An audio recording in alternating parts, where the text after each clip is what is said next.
comme il arrive à l'argile dans la maison du potier, il en refit un autre vase, tel qu'il trouva bon de le faire.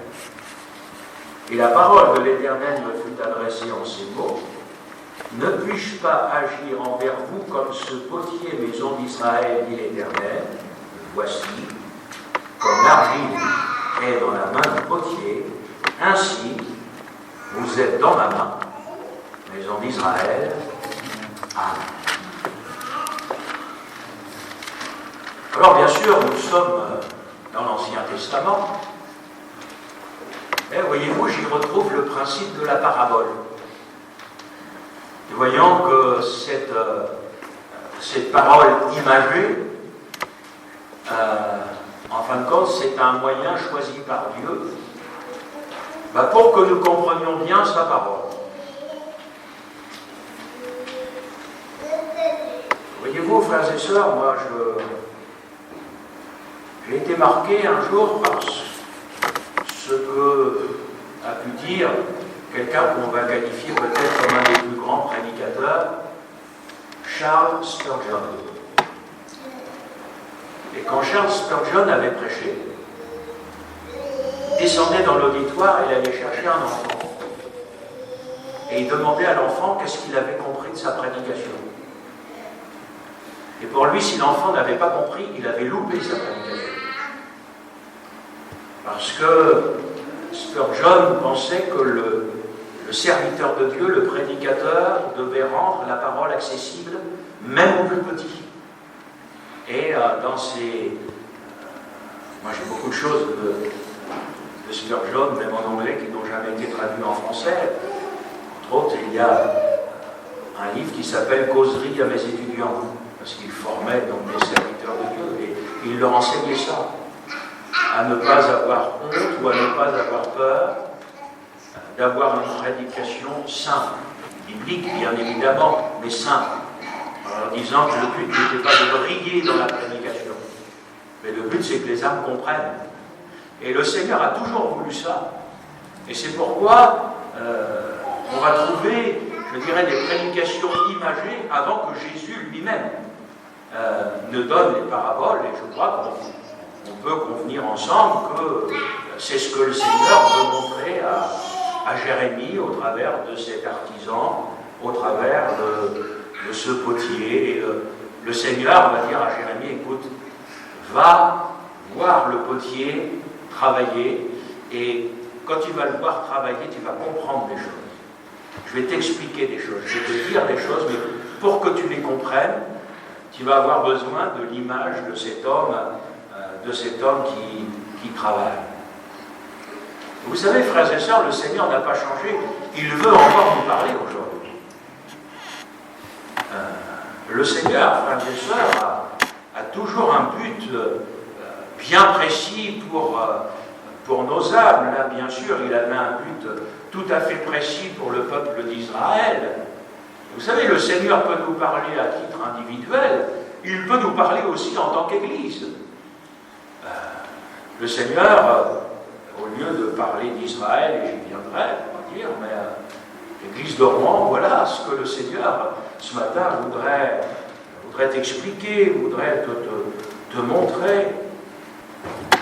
Et avec l'exemple du potier, nous avons l'exemple d'un Dieu au travail, d'un Dieu qui agit. Et ça, je crois que c'est quelque chose d'important. Il est là, on a cette image tous en tête, avec ce tour, avec cette masse d'argile, avec ses mains, avec l'eau qui va façonner.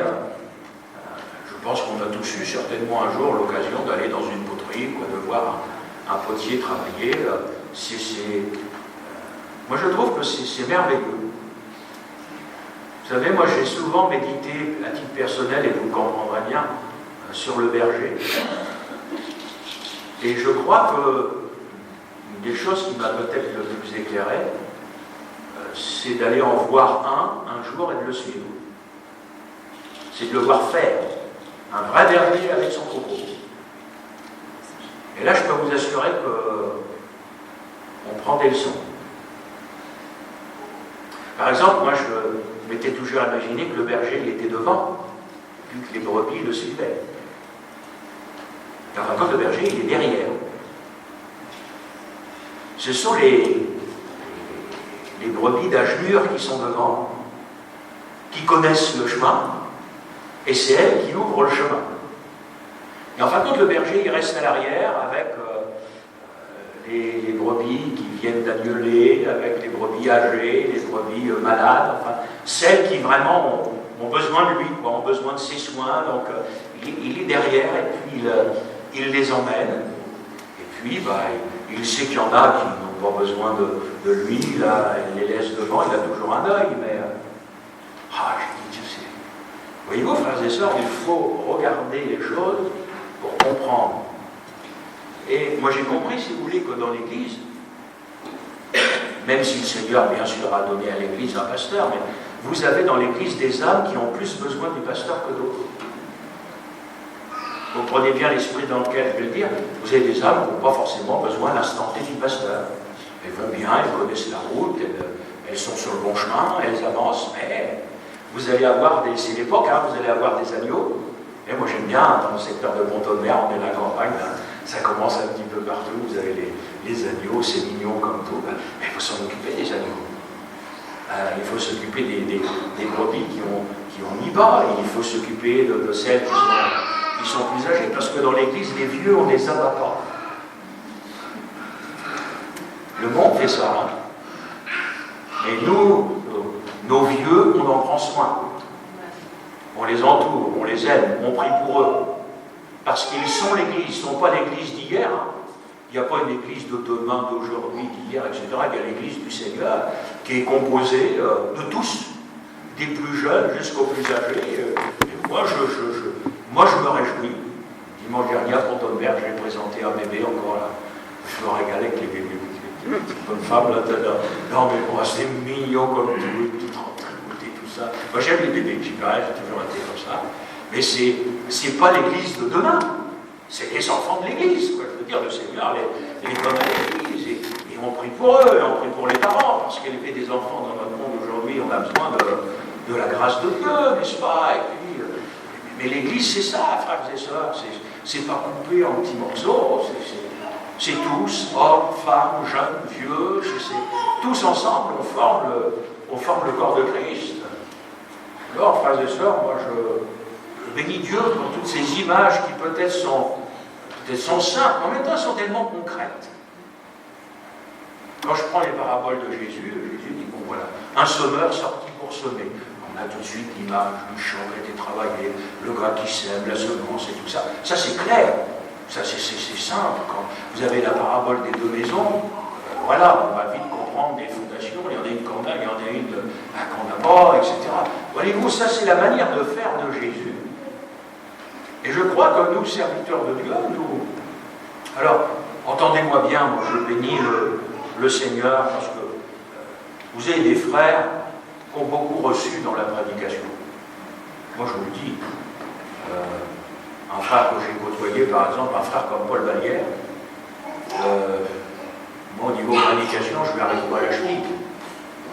Mais je bénis Dieu parce que voilà, vous avez des frères qui vont avoir reçu, par exemple, on avait sont des docteurs, des enseignants.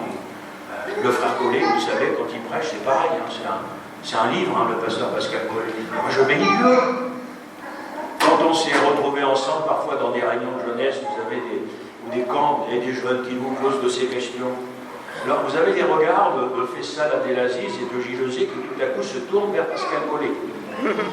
On nous a dit, Pascal, c'est toi qui vas répondre à la question. Non pas que, enfin, frères et sœurs, même en tant que serviteur de Dieu, il faut accepter que l'on ait reçu certaines choses et que l'on n'en ait pas reçu d'autres. Et la complémentarité des ministères, c'est de travailler ensemble, si vous voulez. Donc, béni soit Dieu pour ses frères qui ont reçu la prédication peut-être avec un P majuscule, qui parfois pourrait peut-être aussi être difficile à comprendre. Pierre le dira en ce qui concerne Paul. Pierre, il a entendu les enseignements de Paul. Et Pierre, il va dire, oh là là, des fois, Paul, il faut le suivre. Alors, Pierre va reconnaître que l'apôtre Paul va avoir une prédication, avoir un enseignement que lui n'a pas reçu. Le but, frères et sœurs du Seigneur, c'est pas qu'on brille, qu'on soit reconnu par notre prédication, etc. C'est que la parole de Dieu, elle devienne claire aux auditeurs et que chacun puisse la comprendre pour ensuite la vivre, la mettre en pratique.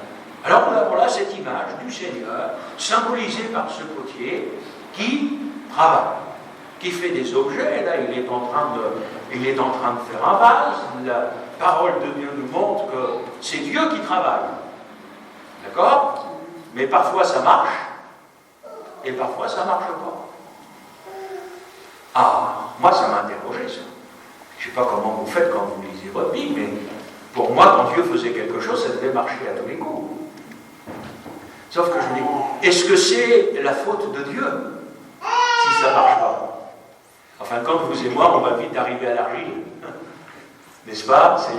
L'argile est comme ceci, il est comme cela, etc. Et nous allons avoir un Seigneur qui ne va pas abandonner, mais qui va remettre son travail sur le tour et qui va recommencer. Et moi, je bénis Dieu pour ça. Vous savez, Dieu est miséricordieux, hein, frères et sœurs. Et moi, je rends grâce à Dieu pour sa miséricorde. Vous savez, si Dieu n'avait pas été miséricordieux avec nous, qui serait là ce matin? Nous lui devons tout, frères et sœurs. Et combien de fois, parfois à cause de... Il faut dire les choses, moi je l'ai dit, à cause de notre caractère, parce que parfois nous sommes têtus, parfois nous avons été orgueilleux, nous avons pensé que nous savions, etc., si vous voulez. Et en fin de compte, frères et sœurs, on s'est trompé, ça a échoué, on a eu le nez dans le mur. Mais est-ce que le Seigneur nous a abandonnés pour autant? Chaque fois, et moi la bonté du Seigneur et sa patience me dépassent, chaque fois il est venu nous chercher et nous a remis sur son tour et il a recommencé. Et frères et sœurs, si je suis là, si vous êtes là ce matin, c'est un effet de la grâce de Dieu. C'est sa miséricorde, c'est pas parce qu'on est super saints, on est des grands chrétiens, nous on a tout compris, les autres n'ont rien compris, on est là à cause du Seigneur. C'est lui qui nous a tenus dans sa main, qui nous a fait grâce, qui a été patient avec nous. Quand nous sommes tombés, il nous a relevés, et quand on traînait le pied, il nous a aidés à continuer à avancer. Et même les fois où nous nous sommes arrêtés, le Seigneur a suscité des circonstances pour aller nous rechercher. Béni soit son Saint nom. Alors Dieu travaille. Même si vous ne le voyez pas, la poterie elle est là, le potier il est là, et il travaille. Parce que nous, le potier, on va aller le voir une fois, mais enfin, même quand vous n'allez il travaille quand même. Même quand je ne le vois pas, même quand je ne m'en rends pas compte, Dieu est à l'œuvre. Dieu est à l'œuvre. Pour l'Église, c'est lui qui bâtit l'Église. C'est lui qui pourvoit. C'est lui qui dirige. Nos souhaits, c'est une chose. Mais la volonté de Dieu, c'est autre chose. Nous pouvons dessiner des plans. Mais qui dispose? C'est le Seigneur. C'est le Seigneur, frère et sœur. Et moi, vous savez, l'histoire de ce local me marquera. Quand je vois comment le Seigneur a conduit les choses. Mais c'est comme ça avec le Seigneur. Voyez-vous, frères et sœurs, on peut mener une œuvre humainement parlant, avec des compétences. Certains le font avec des recherches de fond, voyez-vous.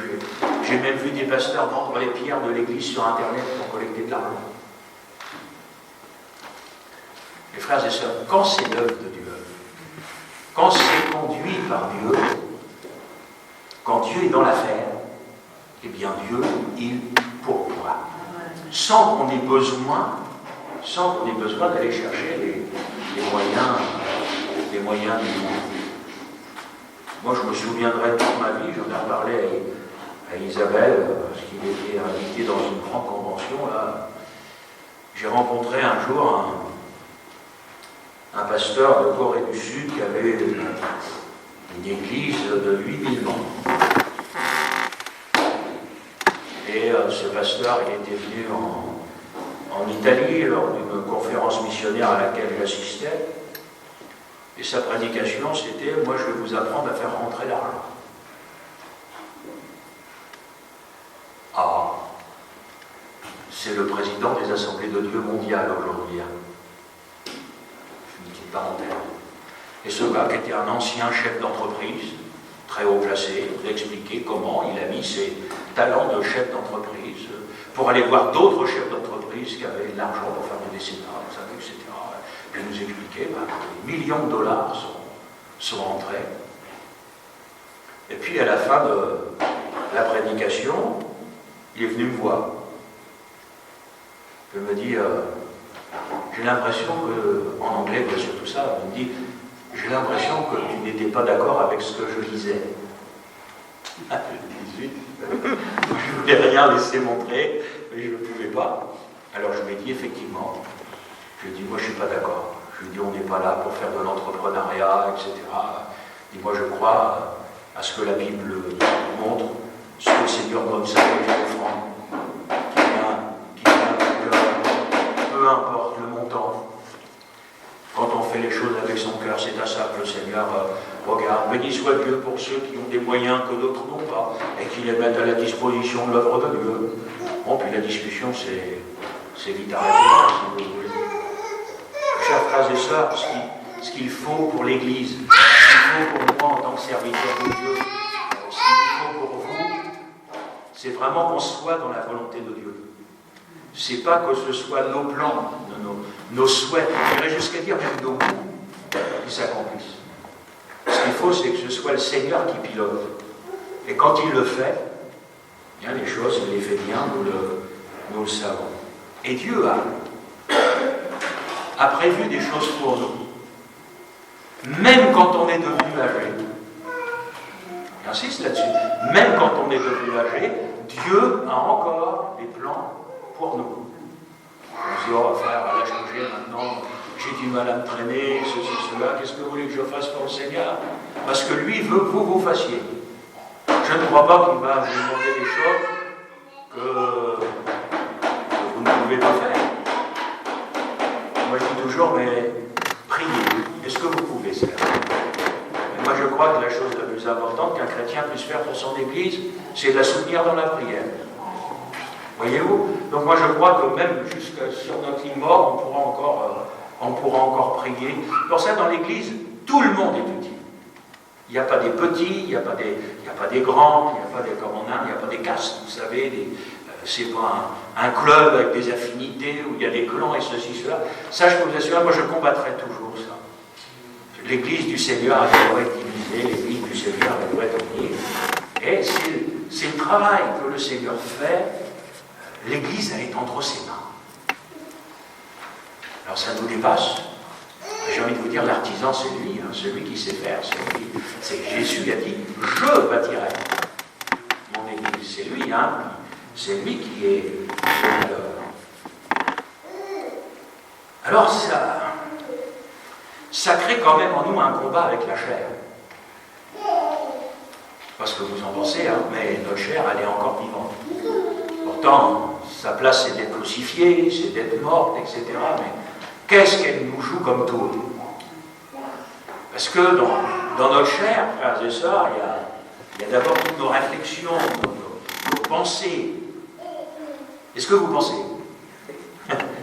Ça vous arrive de penser de trop? On est tous pareils. Donc, dans nos pensées, on se fait parfois des idées, on se fait des plans, on pense que ça devrait être comme ceci, ça devrait être comme cela. Quelque part, j'ai envie de vous dire, vous savez, nos pensées, c'est comme un morceau de papier, il faut en faire une boule et puis le mettre dans la corbeille. Nos pensées ne sont pas importantes, celles qui sont importantes, c'est celles de Dieu. La Bible le dit, l'homme fait des plans. Et celui qui dispose, c'est toujours le Seigneur, frères et sœurs. Donc, ne nous y trompons pas. Et puis, tout est toujours influencé par l'homme. Ça peut être influencé par notre milieu social, culturel, l'éducation même qu'on a pu recevoir, etc. Autant il y a de monde ici, autant peut y avoir de pensées différentes. C'est pour ça que la seule qui est bonne, c'est celle du Seigneur. Et puis, ce texte que nous connaissons, connaissons si bien devrait nous rendre humbles. Parce qu'il nous montre quand même que quelquefois le Seigneur a du mal avec nous. Croyez-moi. On a des belles paroles, elles sont sincères, on a des belles prières, on aime le Seigneur, on veut le servir, on ne doute pas de la parole de Dieu, Seigneur, doute ta parole, etc., etc. Mais sur le terrain, quoi, dans la réalité, la vie nous dit, quelquefois le potier, il a pourtant bien des plans, mais il a du mal. Est-ce que le Seigneur aurait du mal avec nous? Est-ce qu'il n'y aurait pas au milieu de nous quelqu'un d'un petit peu têtu, quelqu'un qui va rechigner, quelqu'un qui dira, vous savez ce qu'on a dit à Jésus, ça va trop loin. Cette parole est trop dure. Alors certains ont quitté Jésus. Et Jésus va se tourner vers ses disciples en disant, et vous voulez pas partir aussi? Et là vous avez notre Pierre qui va lui dire, mais Seigneur, à quel autre irions-nous qu'à toi? Tu as les paroles qui donnent la vie éternelle.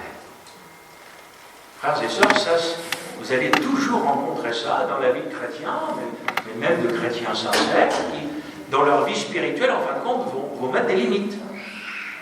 Vont dire, Seigneur, moi je veux bien te servir, mais les vacances c'est sacré, il ne faut pas y toucher. Seigneur, moi je veux bien, mais tu sais que cette prédication-là, celle-là, elle me dérange. Donc le pasteur sera un bon pasteur s'il ne prêche pas là-dessus. Et puis il manque de chance, le jour où on dit ça, vous êtes tranquille, la prédication suivante, paf, c'est le sujet qu'il ne fallait pas prêcher. Ah, un chrétien, une chrétienne qui va être mécontent ou mécontente à cause de la prédication. J'ai envie de vous dire, ça n'a rien d'original. Je vous le promets.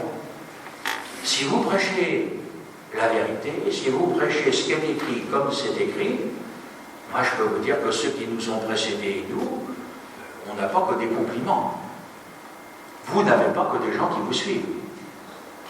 Au bout d'un moment, vous avez, et particulièrement dans la génération qui est la nôtre aujourd'hui, même des gens qui vont faire profession d'aimer le Seigneur, d'aimer sa parole, pour vous dire, frère, quand même, vous exagérez. Il ne faut peut-être pas aller aussi loin que ça.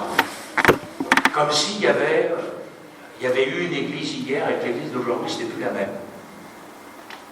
J'ai envie de vous dire, moi je crois que le Seigneur a toujours demandé exactement la même chose aux chrétiens et aux chrétiennes. Peu importe l'époque, les temps dans lesquels on est, etc. La parole, c'est la parole. Hein. Donc, après, vous avez l'homme, vous avez la chair qui est là, et quelque part le Seigneur, il se bat avec nous. Moi, je crois des fois que du haut des cieux, le Seigneur me regarde et il me dit, mais quand est-ce qu'elle va se laisser faire? Quand est-ce qu'il va se laisser faire? Quand est-ce que je vais pouvoir faire ça dans son cœur, dans sa vie? Moi, je crois que Dieu a des désirs pour nous, il a des plans pour nous. Et parfois, frères et sœurs, il faut être prêts, c'est nous qui retardons ces plans. Parce que on va utiliser toutes sortes d'arguments. Hein, on n'est pas prêt, ceci ou cela. Et vous savez, on vit dans une drôle de génération, particulièrement avec Internet. Moi, j'en parlais avec les frères hier, on disait, mais vous savez, les serviteurs de Dieu, moi-même, ça fait des années, les anciens ont fait ça avant nous, où on se dépense, on se fatigue à enseigner l'Église, à tenir l'Église, à organiser les réunions, etc. Et je dis aux frères, je dis effectivement, c'est quelque chose de fatigant. Mais après, vous apprenez que vous, après avoir fait les études bibliques, les cultes et ceci, cela, les gens s'en vont sur Internet et ils écoutent toutes sortes de prédications. Enfin, frères et sœurs, quand vous sortez du restaurant, est-ce que vous entrez dans un autre restaurant pour manger? Ça m'étonnerait, hein? Moi, je ne crois pas que c'est être spirituel que d'ajouter prédication à prédication. Hein. Béni soit Dieu pour ce que le Seigneur donne, etc. Mais, frères et sœurs, j'ai envie de vous dire, avant de vous remettre à manger, commencez par digérer. ce que vous avez déjà entendu. Et puis aujourd'hui, moi je suis obligé de dire qu'il faut être prudent avec Internet. Très, très prudent. Vous avez des gens qui ont été bien et qui ne le sont plus aujourd'hui. Moi j'ai découvert avec une immense surprise des églises ou des prédicateurs dans lesquels aujourd'hui il y a des fausses doctrines qui sont prêchées. Et là je reste assis. De certaines personnes, ça ne me surprendrait pas. Mais quoi? J'aurais jamais cru ça quand même. Si oui. Et si, frères et sœurs, bien évidemment. Alors, moi qui suis si bien, moi qui suis si spirituel, moi qui suis un homme de prière, une femme de prière, mais frère José, Gilles, comment est-ce que le Seigneur pourrait avoir du mal avec moi? Je crois que parfois le Seigneur voudrait peut-être nous faire redescendre un petit peu de notre petit nuage, pour nous montrer, frères et sœurs, que l'argile que nous sommes, parfois il est trop liquide. On ne peut pas faire un vase avec de la boue. Parfois il est trop sec. On ne peut rien faire avec de l'argile. Vous savez, vous avez des chrétiens qui sont secs. Vous ne savez jamais s'ils sont contents ou pas. Bon, moi je crois, frères et sœurs, que quand on est au Seigneur, parce que vous en avez qui sont dans l'église, parfois ils sont trop au Seigneur, moi je ne peux pas réagir. Quand on est au Seigneur, quand le Seigneur vient en nous par le Saint-Esprit, moi je crois que ça doit se ressentir, ça doit se voir. Je ne vous parle pas de cette joie qu'on nous sert aujourd'hui à toutes les sauces, hein, enfin. Si on est au Seigneur, quand même, je crois que ça doit se manifester, ça doit se voir dans nos prières, d'avoir cette vie, etc. Ouais, moi je le crois. Frère, c'est un détail. Avez-vous déjà entendu ça? Frère, c'est un détail. Alors, vous imaginez la masse d'argile entre les mains du potier, avec à l'intérieur de l'argile un détail. Un petit caillou. Il est tout petit. Il s'est infiltré là, on ne sait pas trop comment. Et le potier travaille l'argile. Et tout à coup, dans ses doigts si experts, sur quoi forcément va-t-il tomber? Sur ce petit détail. Et qu'est-ce qu'il va faire? Il va l'enlever parce qu'il sait que ce petit détail, en fin de compte, peut ruiner l'œuvre tout entière. Frères et sœurs, moi je vous dis ce matin, il n'y a pas de détail dans la parole de Dieu. Si c'est écrit, c'est que c'est important. Je ne peux pas concevoir que le Seigneur aurait permis que des choses secondaires soient écrites dans sa parole. Soit c'est vrai, ce que Paul va dire à Timothée, tout ce qui est écrit est utile, soit c'est pas vrai. Mais si c'est vrai, alors ça veut dire qu'il n'y a pas de détail.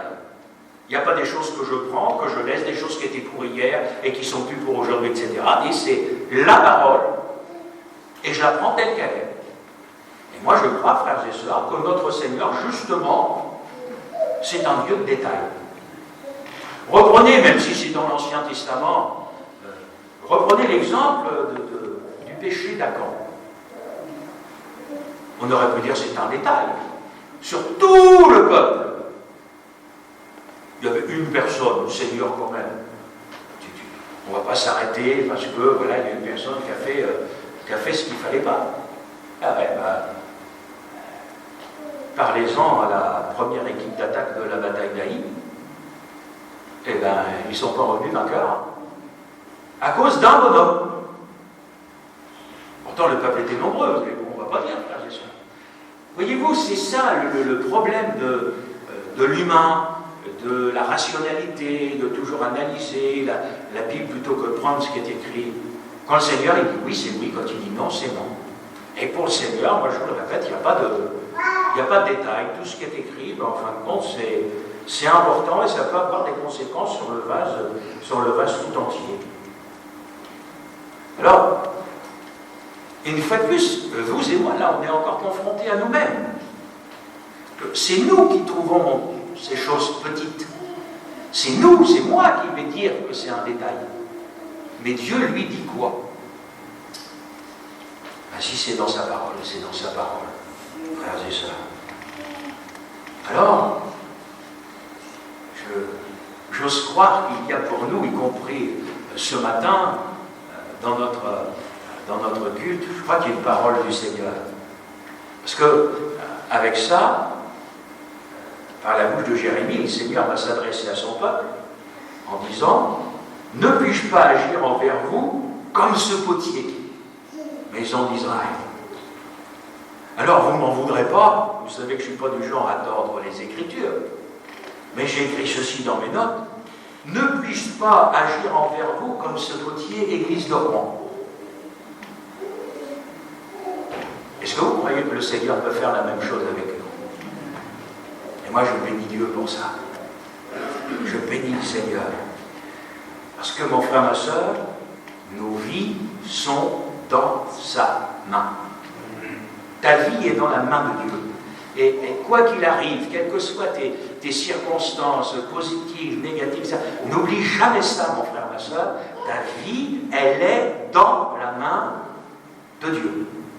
Ta vie, c'est cette argile qui est entre les mains du potier. Et ce matin, Dieu agit.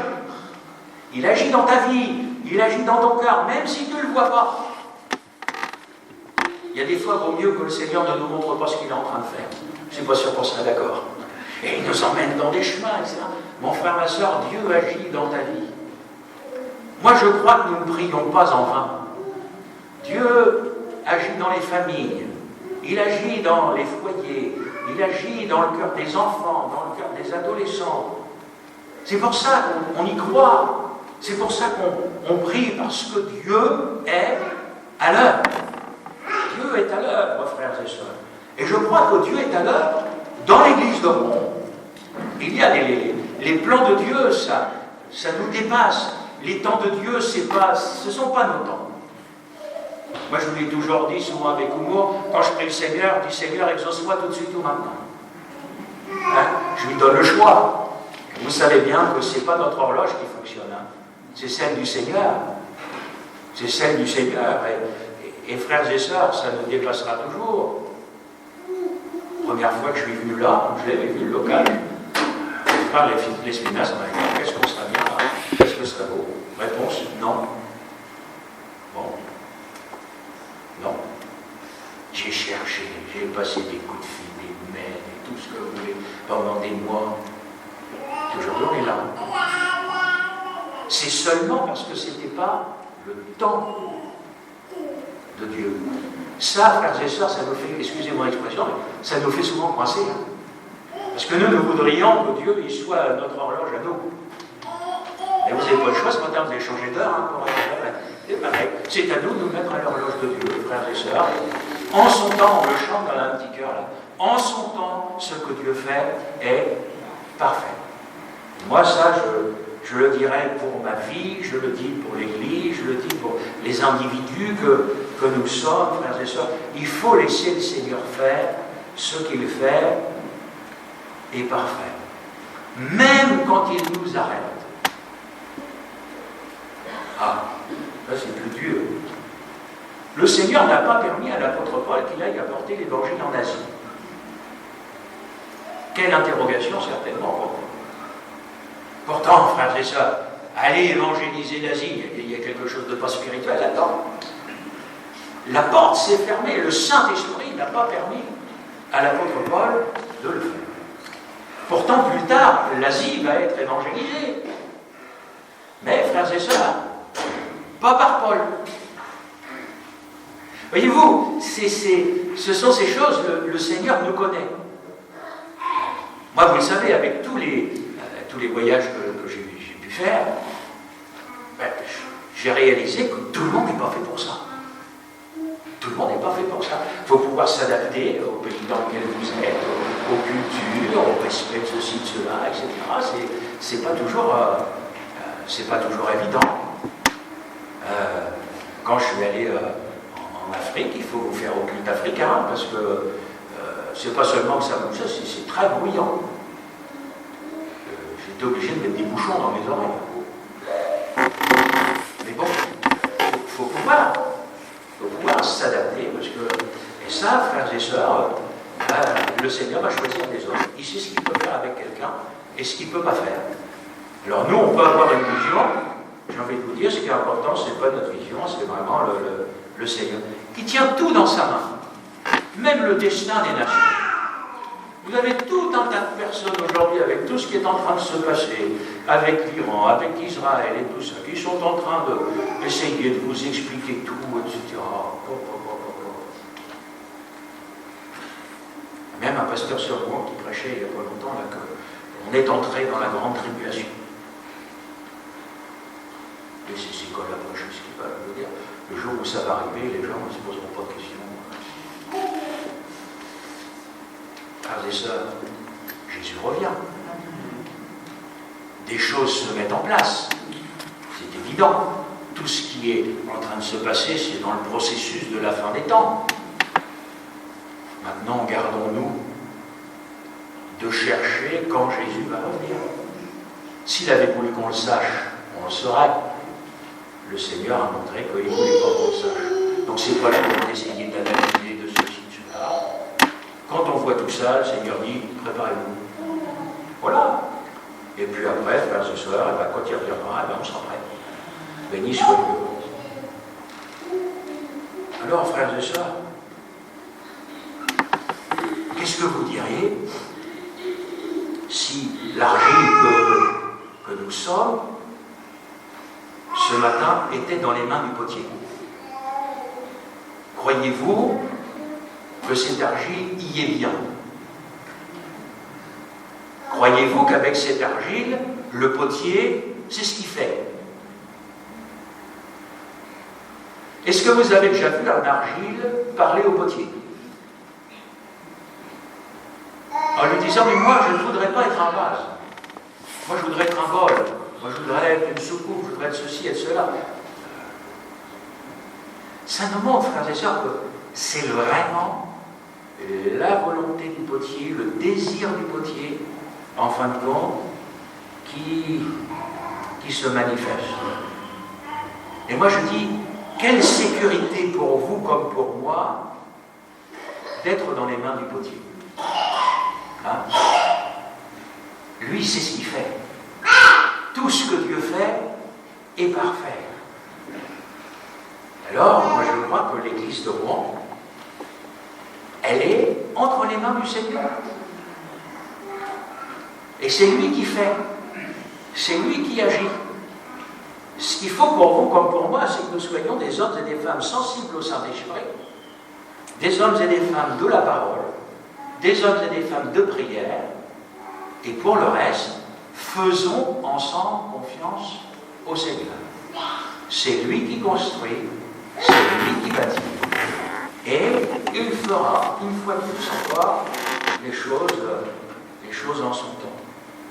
Ce que le Seigneur attend de notre part, c'est de la docilité. C'est nous laisser faire par lui. C'est de dire, Seigneur, que ta volonté soit faite dans ma vie. Voilà.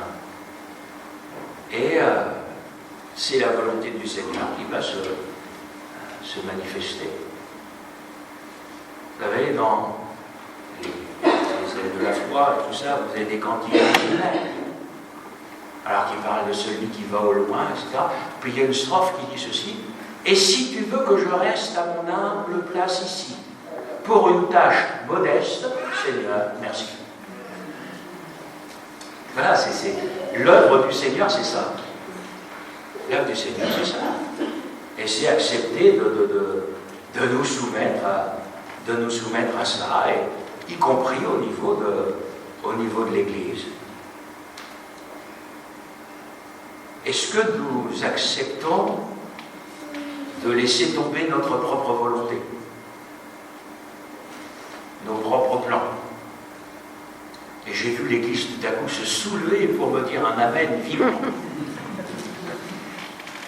Mais c'est ça, la croix, c'est mourir à soi-même pour que les plans du Seigneur puissent se manifester. Non, ça va loin cette prédication, tout en étant très simple, mais le Seigneur va nous amener en disant, mais voilà, quelqu'un veut-il être mon disciple qui renonce à lui-même, hein. La première chose qu'on doit apprendre, c'est à se dire non à soi-même. C'est ça la vie du disciple. Hein. Et accepter la volonté de Dieu, avant de dire oui, il faut d'abord dire non. Je dis non à moi, et seulement une fois que je me serai dit non à moi, je pourrai dire oui au Seigneur. Alors c'est ça, est-ce que j'accepte de voir mes idées mourir? Est-ce que j'accepte de voir mes plans mourir? Ce que j'aurais aimé, ce que j'aurais prévu, est-ce que je suis prêt à mourir à tout ça? En disant, Seigneur, que ta volonté, la tienne. Et alors, ce vase entre les mains du potier va pleinement correspondre à sa volonté. Vous allez avoir un produit fini qui va correspondre exactement à ce que le potier avait prévu. Et il va ainsi pouvoir être utile. Parce que ce que le potier fait, c'est toujours pour une utilité. Donc, le potier, il a prévu une utilité, il a prévu un usage, il a prévu un service. Donc, il va façonner cette masse d'argile pour que cette masse d'argile entre ses mains puisse correspondre à l'utilité qu'il a prévue. C'est pour ça, frères et sœurs, j'ai envie de vous dire, on n'a pas le choix. Il faut qu'on remette nos vies entre les mains du Seigneur pour laisser le Seigneur agir. Alors, ne croyez pas que renoncer à ses idées, à ses plans, tout ça, ce soit quelque chose de facile. Se dire non à soi-même, c'est pas facile. D'abord, je crois que c'est la première chose que les enfants apprennent. Vous croyez pas? Les petits, la première chose qu'ils apprennent, c'est à dire non. Ils n'apprennent pas à dire oui. Ils n'apprennent pas tout de suite l'obéissance, la docilité, etc. Et il n'y a pas d'effort à faire pour apprendre à dire non. Hein. C'est incroyable. C'est bien dans la nature de l'homme. C'est bien dans la nature de l'homme. Alors je terminerai par la croix. En vous disant, vous croyez que c'est quoi la croix? C'est quoi se charger de sa croix? C'est tellement simple dans les paroles de Jésus, c'est renoncer à soi-même. Alors, frères et sœurs, la plus belle chose que vous puissiez vous dire, c'est non. Oh, y aller. Mais ça va être le plus utile.